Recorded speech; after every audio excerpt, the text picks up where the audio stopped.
Like if you found the video valuable. Rakesh had worked the night shift at the Orion Tech Towers for 3 years, and nothing ever happened. The building was quiet after midnight, just the steady hum of the air conditioning and the occasional flicker of fluorescent lights. He liked it that way. But on this rainy Thursday night, something felt wrong. At 1:43 a.m., as he sipped lukewarm tea at the security desk, the motion sensor alert chimed. His eyes flicked to the monitor. The camera feed from the 7th floor showed movement, a shadow gliding across the corridor. That floor was supposed to be empty. Orion Tech's 7th floor had been under renovation for months, with all employees moved to other levels.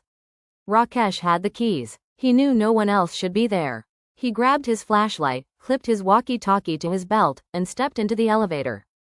The ride up felt longer than usual, each floor's passing chime echoing louder than it should in the empty shaft. When the doors opened, darkness greeted him. The renovation lights were off. Only the dim glow from the emergency exit sign cut through the black. "Hello?" he called out, his voice sounding small in the wide, silent space. No answer. He took a step forward, the sound of his own shoes oddly muffled. The smell of fresh paint and sawdust hung in the air. Then, footsteps. Not his. They were soft, deliberate, coming from around the corner. He turned, sweeping his flashlight across stacks of covered furniture and plastic sheets. The beam caught movement, just the tail end of a figure slipping into the conference room at the far end. His throat tightened. "This area is restricted. Identify yourself." No reply. Rakesh moved down the hall, each step heavier than the last. The door to the conference room was ajar. He pushed it open. Empty. The smell changed, faintly metallic, like rust or blood. The flashlight beam caught something on the wall, writing. Jagged letters smeared in what looked disturbingly like red paint. But the smell told him it wasn't paint. It read, "Leave before 2 o'clock. He checked his watch. 1:56 a.m. A low static crackled in his walkie-talkie, followed by a voice that wasn't from the other guards. "He's still here." Rakesh's heart pounded. "Who is this?" The static intensified. Then the conference room door slammed shut behind him. He spun, fumbling for the handle, but it wouldn't budge.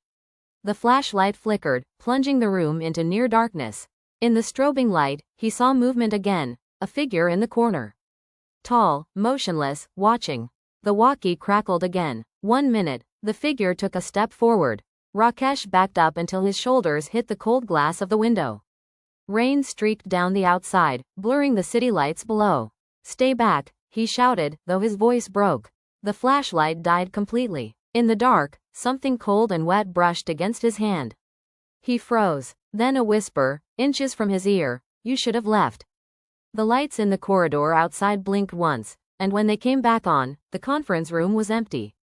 The door swung open on its own.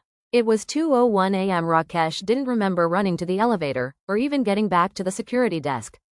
But when the other guard arrived for the morning shift, he found Rakesh sitting in the lobby, pale and shaking.